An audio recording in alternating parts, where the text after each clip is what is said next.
This is what happens when a single date on the calendar sends commodity markets into a frenzy, and why the truth behind January 1st, 2026 reveals something far more strategic than most people realize. Financial forums and social media posts are flooding with warnings about a supposed Chinese ban on silver exports starting January 1st, 2026, claiming an imminent collapse in US silver supplies. China did announce new export controls related to silver, but here's the thing. The January 1st date everyone's fixated on applies to steel, not silver, and the U.S. doesn't even get most of its silver from China in the first place. What's really going on here? Let me show you what China actually announced, why the real story runs deeper than a simple export ban, and how this fits into a much bigger pattern that should concern anyone paying attention to global supply chains. October 30th, 2025 was when China's Ministry of Commerce issued announcement number 68, which established state trading export rules for tungsten, antimony, and silver covering the 2026 to 2027 period. Notice the date, October 30th, not January 1st. What they created was a licensing system, not an export ban, and only firms meeting specific production thresholds and compliance requirements can export these materials. New producer applicants must demonstrate 2024 output of at least 80 tons for silver, or 40 tons if they're operating in Western regions, while existing qualified exporters need to show export performance in each year from 2022 to 2024, plus ISO 9000 and ISO 14000 certifications. The context matters here. Silver has been managed under essentially this same state trading framework during the 2024 to 2025 cycle, which means the October 2025 announcement continues and renews an existing system rather than creating new restrictions. And that's when January 1st, 2026 enters the picture, but it's a completely different announcement. December 12th, 2025 brought China's announcement number 79, separate from anything related to silver, stating that 300 steel products will require export licenses starting January 1st, 2026. Xinhua and Reuters both confirmed this steel-specific date, which had nothing to do with silver.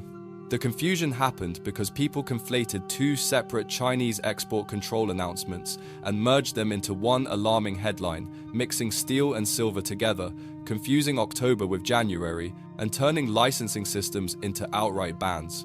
Now here's what makes this even more interesting. Minimal silver actually flows from China to the United States. USGS data from 2020 to 2023 shows where America actually sources its silver, and Mexico supplies 44% of U.S. silver imports, while Canada provides 17%. The Republic of Korea and Poland each contribute 5%. But China doesn't even crack the top 4 import sources and instead falls somewhere within the combined other category, making up the remaining 29%. Domestic production hit 1,100 metric tons in 2024, while imports reached approximately 4,200 metric tons, putting net import reliance at 64% of apparent consumption, but again, very little of that comes from China.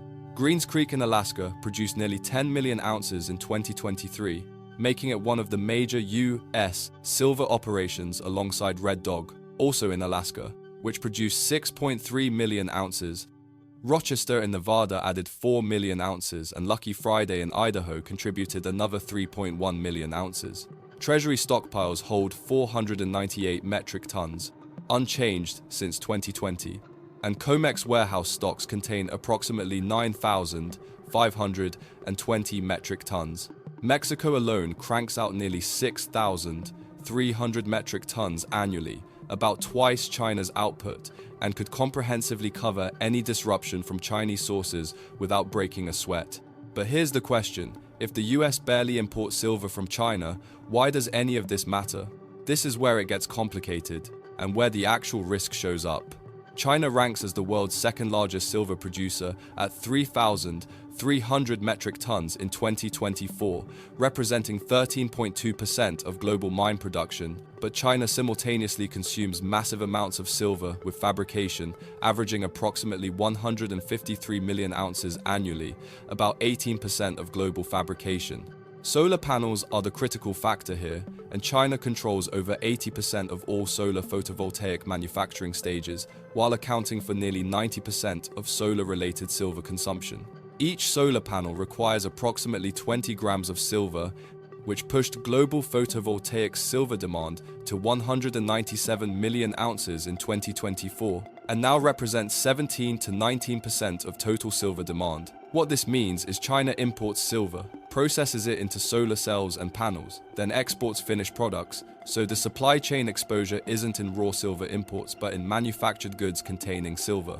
If China wanted to create supply chain problems, they wouldn't need to ban raw silver exports at all and could simply restrict exports of solar panels, electronics, or other products containing silver. The U.S. would face higher prices for silver-containing goods rather than an inability to obtain silver metal itself, which matters more than ever because silver industrial demand just hit a record high, 680.5 million ounces. That's the record silver industrial demand reached in 2024, representing 59% of total silver demand. 4 consecutive years of supply deficit have hit the silver market, with a cumulative shortfall of 678 million ounces from 2021 to 2024, equivalent to 10 months of global mine supply. Solar photovoltaics now dominate demand growth in ways that would have seemed impossible a decade ago. Back in 2014, solar consumed about 50 million ounces of silver, just 5% of total demand, but by 2022, that jumped to 118 million ounces. The number climbed to 194 million ounces in 2023 and hit 197 million ounces in 2024.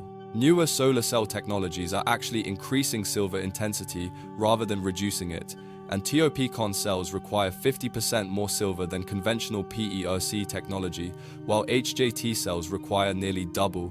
Battery electric vehicles use 25 to 50 grams of silver, 1.5 to 2 times more than internal combustion vehicles, and EVs are projected to account for 59% of automotive silver demand by 2031. AI and data center infrastructure require 2 to 3 times the silver content of traditional servers, which drove the electronics sector to consume 445 million ounces in 2023, a 20% year-over-year increase. Deutsche Bank analysts put it bluntly: the supply of silver available for industrial use is currently its tightest on record. Silver trades between $30.55 and $31.88 per ounce as of December 11th through 13th, 2024, after hitting a 12-year high of $34.81 on October 22nd. Analyst forecasts for 2025 range from HSBC's $38.56 to Saxo Bank's $40 to Citigroup's $40 to $43, while 2026 predictions include HSBC's $44.50 and WisdomTree's $56. But here's what should really grab your attention. Silver represents just one piece of a much larger pattern. China has systematically deployed export controls on strategic metals since 2010, and the escalation that began mid-2023 tells a story worth paying attention to. July 3rd, 2023 brought China's announcement of export licensing requirements for gallium metal and compounds, effective just 29 days later on August 1st, and China controls 94 to 98% of global gallium supply. Chinese exports dropped to near zero, while prices surged 68% in Europe, and that's when things escalated. December 3rd, 2024 brought a complete U.S. export ban. October 20th, 2023 saw China announce export licensing for high-purity synthetic and natural graphite, effective December 1st, targeting a material China processes over 90% of globally. Graphite comprises roughly 30% of EV battery composition and sits at the heart of the battery anode, making this control particularly painful. August 15th, 2024 brought antimony controls effective September 15th, targeting a material where China controls 48% of global production and 63% of US imports. The price explosion went from $1,400 per metric ton to $38,000, a 600% increase, and Chinese shipments dropped 97% before December 3rd. 2024 brought yet another complete U.S. export ban on antimony. The pattern runs clear: announce restrictions with short lead times, control the majority of global supply, watch prices spike, then potentially escalate to full bans. November 9th, 2025 changed the game when negotiations between Xi Jinping and Donald Trump resulted in China suspending export bans on gallium, germanium, antimony, and superhard materials to the U.S. until November 27, 2026, though bans on U.S. military users remain in effect. This suspension reveals these controls serve as geopolitical leverage, tools in trade negotiations rather than permanent policy shifts. Let's tie this all together and cut through the noise. January 1st, 2026 is not the date China restricts silver exports, and that's a misunderstanding based on conflating China's steel export announcement with their earlier silver licensing renewal.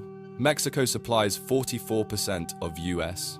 silver imports, while China contributes minimal amounts, so direct supply disruption remains unlikely.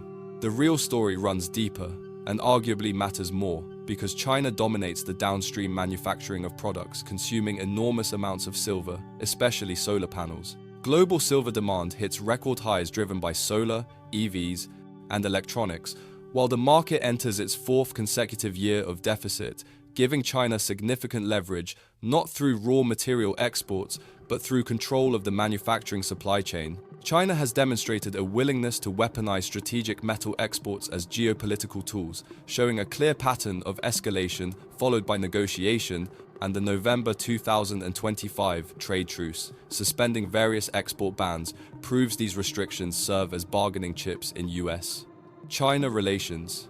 Anyone concerned about supply chains should learn a lesson here. And it's not about silver specifically, but about understanding where genuine vulnerabilities exist. The US can source raw silver from the Western Hemisphere without significant difficulty. But the challenge emerges in the complex web of manufactured products like solar panels, electronics, and EV components, where China's manufacturing dominance creates dependencies that can't be quickly replaced. The January 1st date got the attention, but the October 30th announcement and the broader pattern of export controls revealed the actual strategic calculations at play. China didn't pick January 1st for silver at all, instead choosing a licensing system that continues existing controls while maintaining flexibility to tighten or loosen restrictions as trade negotiations evolve. That's the real story behind the headlines.